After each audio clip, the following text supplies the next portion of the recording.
Hello guys, welcome to my YouTube channel. In case you're new here, my name is MBINYA Rose. I'm a psychologist and today's conversation, hata before nifike hapo, if you've not subscribed, please subscribe. Welcome to our community, welcome to our family, so that in case, and also press the notification button in case we upload a new video, you're going to get notified. Najua mwaka hatujapatana, so happy new year, happy new month. It's the month of May and it's a beginning for great things. I know you umeshindo you alienda wapi, but it was a whole enough break. Like hata mimi mwenyewe nilichoka, but I'm back with a new video. We are going to talk about something that is very important in our lives and something that I also feel like we need to have that conversation about. I know you've had people say I'm really stressed. I feel like I'm stressed. I'm not in a good mood today. I feel like I'm stressed. So today I want us to understand what actually stress is, and the people who say I'm anxious, or probably someone who is saying I think I'm suffering from anxiety, or I have meds for anxiety, or I've been diagnosed with anxiety. Now kidogo tu nota niwape break kidogo, just a small break, and as we're in this break, kama uja subscribe, please subscribe. Si mnajua wale watu sema wako na OCD. Unajua mimi niko na OCD. Kwa hivyo usingie na kiatu chafu kwa nyumba yangu. Please, that is not OCD. You just clean, man. You just clean. Wewe ni msafi. That's not OCD. You're just a clean person and we love you so much. So, just because you feel like you are going through something, it does not necessarily mean you have a medical condition on it. But if actually you're going through a particular phase in life where you have a mental or a medical condition, get treated, go for therapy if you can, talk to whoever you feel like is actually gonna be helpful to you. But usikie wale watu OCD, by the way, man, amnibambi, but anyway, top half. At least, and I hope mnajua OCD na maanisha nini. But anyway, let's pass that. Hope you've subscribed. So we're back to what has actually brought us here. It's anxiety and stress. And I get to describe stress as a normal condition. Like anyone can go through stress. In fact, everyone goes through stress. Na pia hakuna mtu anga stress. Na stress is a daily experience kila mahali. Acha nikwambie, you've seen those people who go to the cars, mko traffic, unashindwa, okay, so relax. You need stress. And they're just displaying how their stress is actually affecting them. So they're pip, and McQ, your traffic equal release like probably after 30 minutes. Hakuna mtu anasema ati, cheki, you know what, I am stressed because at 30 minutes ago kulikuwa na traffic. No, in most cases, stress actually inaishanga tu. Immediately the stressor is out. So the stressor is the traffic. Because I'm late to work, I'm late to a meeting, I'm late to school, I'm late to see a business partner, wherever it is, I'm going to hospital, I'm going to wherever. The moment the stressor is out of the equation, I won't stress anymore. If I'm hungry right now and I'm so worried that I cannot find food and I do not have money, I call my friend and I'm like, yo, pull up, you know what, Bansi, I don't have food. I really want to eat and I'm hungry, but manze sina do. Siunsukumia thao, ananiekea thao. The moment napata hiyo thao, stress yangu imeisha. Because nilikuwa na stress ya chakula na nimepata. You get? That is how stress actually works. So for anxiety, I actually call it an allergy. Okay, I didn't tell you for stress we call it a cold. It's an illustration, not necessarily like that. So what do I mean by allergies? I mean allergy in terms of the moment I am triggered, I'm gonna get my allergy back. That is what I mean. Let's say, for example, I'm allergic to proteins. Nikule nyama. I'm gonna be having boils all through. It doesn't mean that easy boils hazitaisha. Yes, zinaisha, but now I cannot have meat. That is what I actually mean. If I'm allergic to cold, let's say I have a problem with cold. The moment I'm exposed to cold, I'm having either asthma. If I'm allergic to pollen, nikinusia flowers, I'll be sneezing out there. So this is like a normal part of my life that what I only need to do is to avoid my stressor. So our stressors are the pollen grains, the proteins, anything that is putting me in that condition. So we are going to be talking about anxiety, and one thing that you need to know is anxiety is narrowed to worrying. You're afraid, your self-esteem, you feel like you do not have enough enough to face the world. And you've seen people who probably didn't make it in primary, didn't make it in high school, probably they did not join campus or do any college, so wamefail literally from their own perspective, wanafeel wamefail. So when they come to the actual world, they feel they're not good enough. Wanajaribu to get out there, wanaona ni kama siwezi get job, siwezi do anything, siwezi fanya. This is a whole experience where people really fall into anxiety. Mtu kama huyo akienda kwa job anaona ni kama haezi pata hii kazi. Manze siwezi anguke hii job. Siko worth it. You get? Siko worth it. You've seen musicians who have produced music. Okay, they have music with them, but hawajatuwekea kwa systems kuzisikiza ama kuziwatch. Some of them are suffering from anxiety. It's also something else I'd like you to know is stress is a visitor. But not for anxiety, this is a life companion if not well dealt with.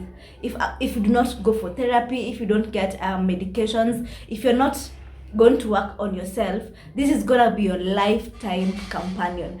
And the worst part about it impacts your functionality. It impacts who you are.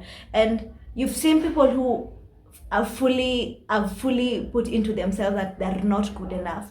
They are afraid of the future. Being afraid of the future is normal for everyone, but now this is so crazy with someone because they feel like they're not ready for it and you're not good enough. You feel like even if I applied for the job I cannot get it.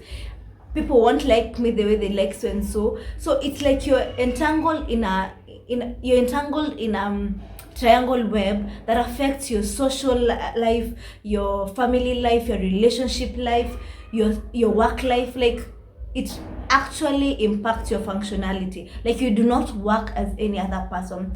And sometimes when we talk about anxiety, I like it to put it in terms of the biggest symptoms about anxiety is worry.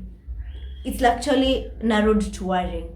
If your life is full of worry, your life is full of it's not even being negative, but now you're just worried. I am worried I won't make it. I'm worried life is just so hard for me.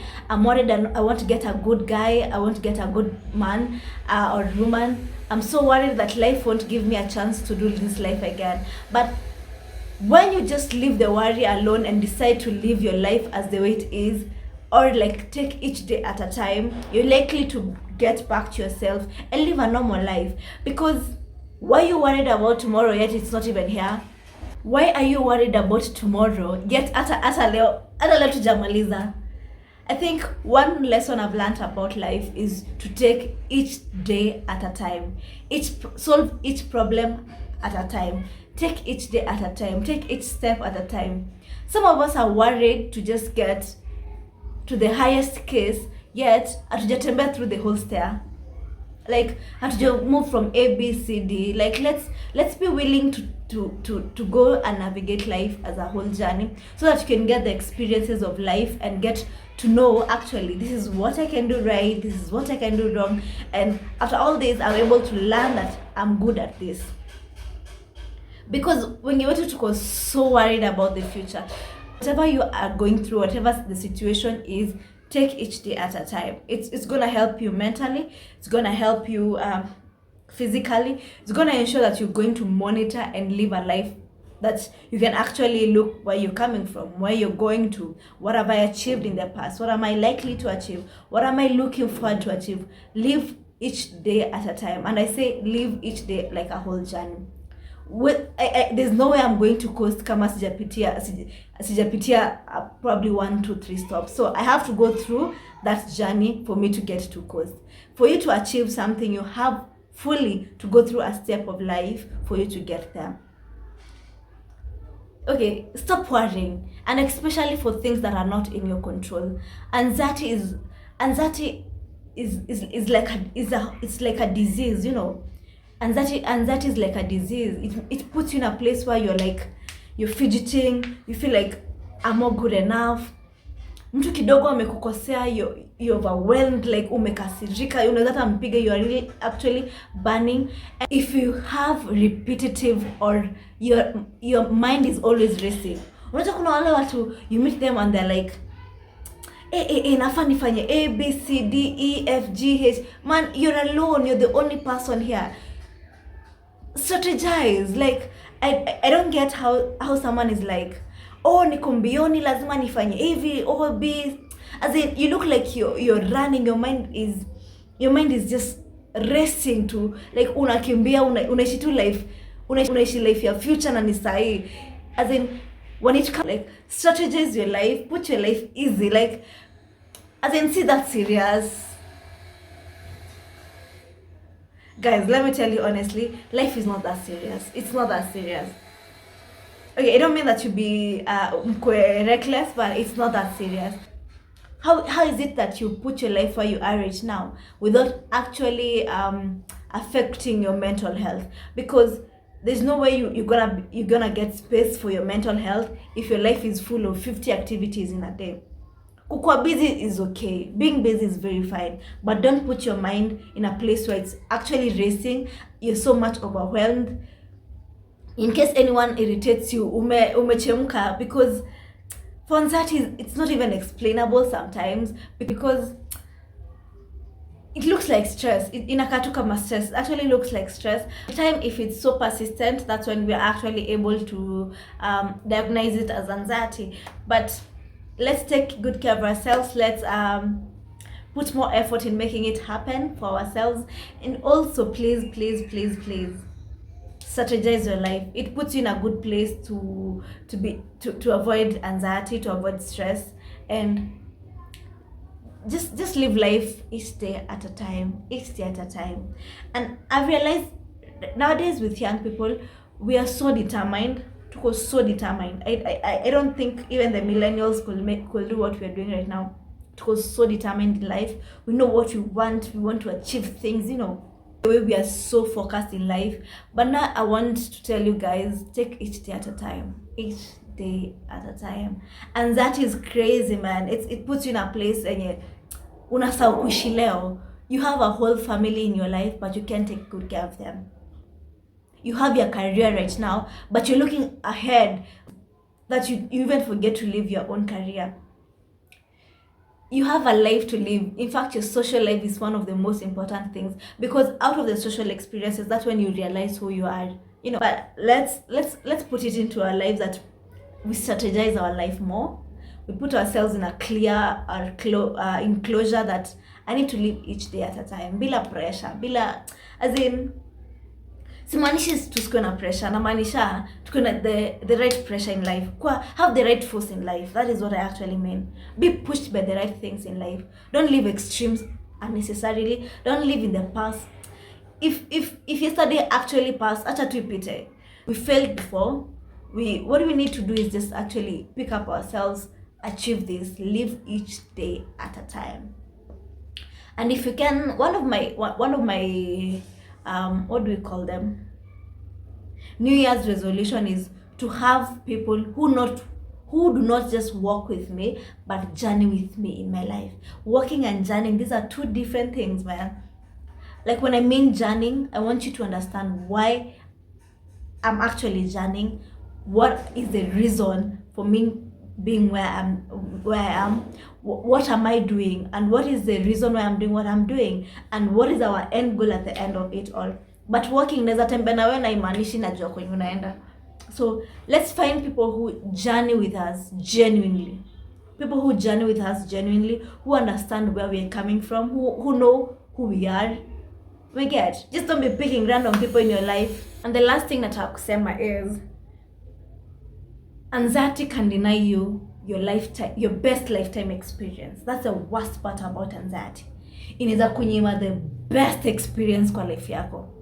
Cause you know, anxiety puts you in a worry situation. You're so angry. You're so as in, you cannot have a stable conversation with someone because you feel like when you waste your time, or maybe you're not giving me enough. So anxiety can rob away your life. Anxiety can rob away your happiness. Anxiety can rob away what you've left, man. That's the worst bit about anxiety. Anxiety inaweza kunyang'anya tu life yako hivyo. So let's work on our mental health. I always say your mental health is as important as your finances. Unaweza kuwa na do, but sasa kama uko poor mentally, tunatumia pesa kukupeleka hosi, ama we use the money to take you for therapy. So work on your mental health.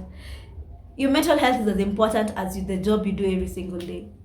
When you are employed, for example, you have a job, you're employed, and you're not doing well in the company, they sack you because your mental health is not okay. And that's why I say your mental health is as important as anything else in your life. Because I might be having a business but siko mentally stable, meaning that mse yote anakuja kwa busy yangu, sitaweza kumwatendia vizuri, nime lose job.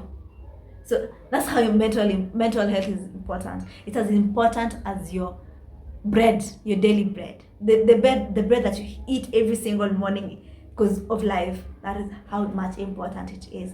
Take care of yourselves. And that's it with anxiety and stress. And hope you've learned 1, 2, 3 things. Please comment down there. Tell me what you've learned.